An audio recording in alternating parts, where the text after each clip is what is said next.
Kenshi uko umunsi w'Imana utashe, Umukuru w'Inama Nkenguzamateka Nyeniteka Emmanuel SINZOHAGERA ntahengeshanya kwifadikanya n'abakristo bo mu mashengero atandukanye kugira ngo basangire ijambo ry'Imana yongere abaha impanuro zitandukanye. Muri iyo ntumbero, Nyeniteka Emmanuel SINZOHAGERA yarifadikanije n'abakristo bo mw'Ishengero rya Méthodiste Unie, Paroisse Nyabugogo muri komine ntara ya Gitega kw'igenekerezo rya 9 Gitugutu uno mwaka.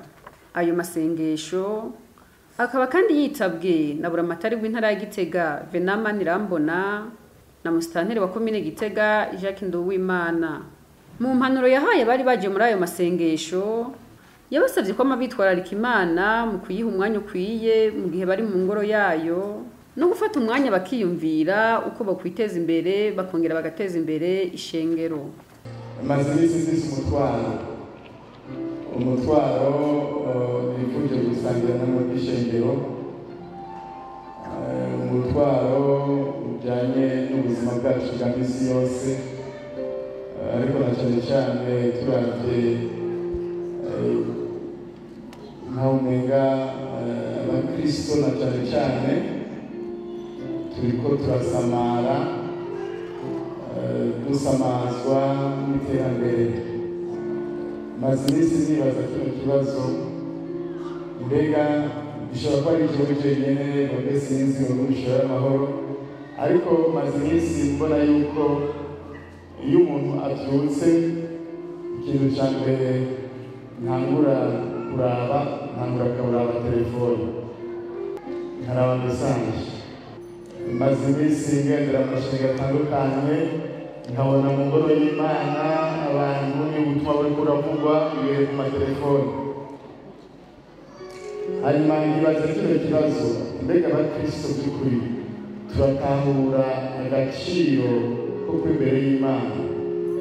Ni kubera iki turi imbere y'Imana twaje gusenga umwami w'abami aganza isi yose, ahindura ibihe by'abantu, yimika akimurura?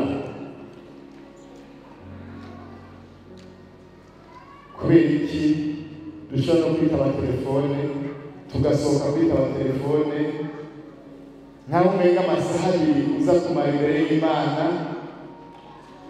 menga nta gaciro tuyaha? Ni umutwaro wo kuri jewe namwe ndawubakoreye.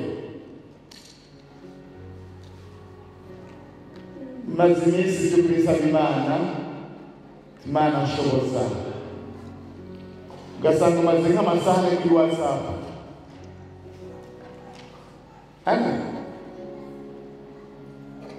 kandi ugasanga umenga aho gabaye make atanu, ugasanga turi magrupe nk'ijana, kandi waba muri izo grupe ugasanga nizitwara gusa umwanya,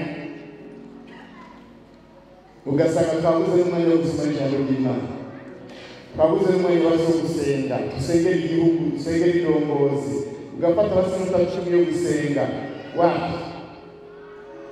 Hari n'igihe mbere usanga n'umwanya wo gusenga tugiye kuryama atawe, mugabo umwanya wo kuraba ku matelefone tukawuraba, dushaka icyo bidufatiramo tukagenda kuryama tutanasenze. N'umutwaro n'umenga ni byiza iterambere, mugabo tutaravye neza ubwoko bw'Imana, ishengero ry'Imana, abakristo tutaravye neza, gaba dusanga dutahiye WhatsApp na telefone. N'uwo mutwaro nifuza ko tworaba ingene twiha ingendo nshasha, tukavuga duti ndaba WhatsApp canke amarezo sosiyo amasahane 5 reka ndayagabanye ngiye 3 canke 2, awundi mwanya ndakoresha ibindi, ko navyo birashoboka. Iyo turavuga guteza imbere igihugu no kwiteza imbere, erega umwanya n'amafaranga. Iyo umaze amasaha 3 uri kuraraba telefone, nta na kimwe winjije mu buzima bwawe, nta na kimwe. amasaha 3 ane atanu ku munsi ciharura ku ndwi ubutaye amasaha 40 mu kwezi ubutaye amasaha ngahe mu mwaka twabutaye amasaha ngahe tuzibwira gute ibyo guteza imbere ishengero tuzibwira gute ibyo guteza imbere paruwasi dushobora kumara amasaha ane turi kuri telefone ngo paruwasi tumara amasaha 3 turinda kuri paruwasi twiga ingene twoteza imbere ishengero ingene twoteza imbere paruwasi uyo mwanya ukimaze gusumba aho mara amasaha 3 ane ndiko ndaraba gusa nwega kari gusanga rutweka kwe mugabo ugasanga ane atanaraheze atana kimwe nungutse rero kimaze isidero umutwaro nk'abakristo dukwiye kwiyumvira ko hanyuma tukarabwire dukoresha umwanya Imana yaduhaye neza. Mu nyigisho yashikirije abakristo b'iryo shengero Nyeniteka umukuru w'Inama Nkenguzamateka yabahamagariye kwirinda kugira umutima mubi. Ijambo nabazaniye rivuga ngo twirinde kugira umutima mubi.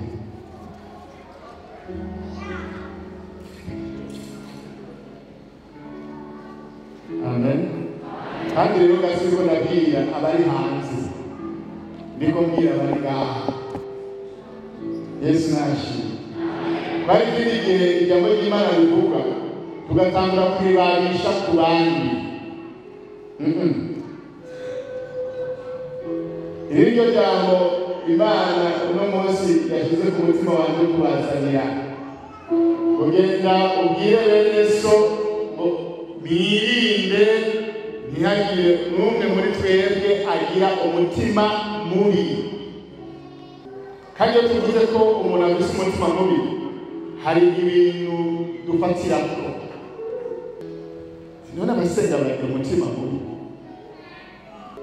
abaririmbyi turagira umutima mubi,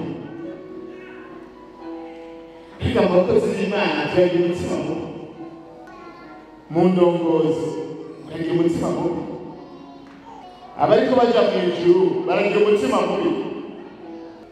Ni koko turazi ko atamuntu akundwa na bose,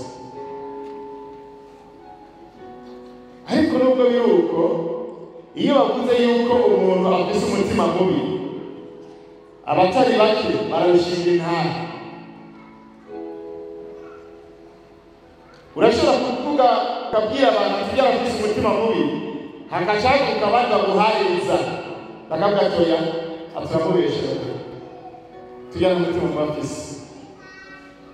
Mugari ushobora kuvuga umuntu ukavuga ngo arafise umutima mubi ukazavuga abandi nka 5-6 ukabwo ntakizi tibazajerewe ariko navuze siniko ndabwira bataje niko ndabwira twebwe turi ngaha ngo twirinde kugira umutima mubi. Umutima mubi, umuntu afise umutima mubi hari ibintu bitatu natoye ni byinshi ariko natoyemo bitatu birimo byinshi bimuranga. Icambere, umuntu afise umutima mubi agira inzigo, ishari, n'umuntu atanezererwa umugisha w'abandi.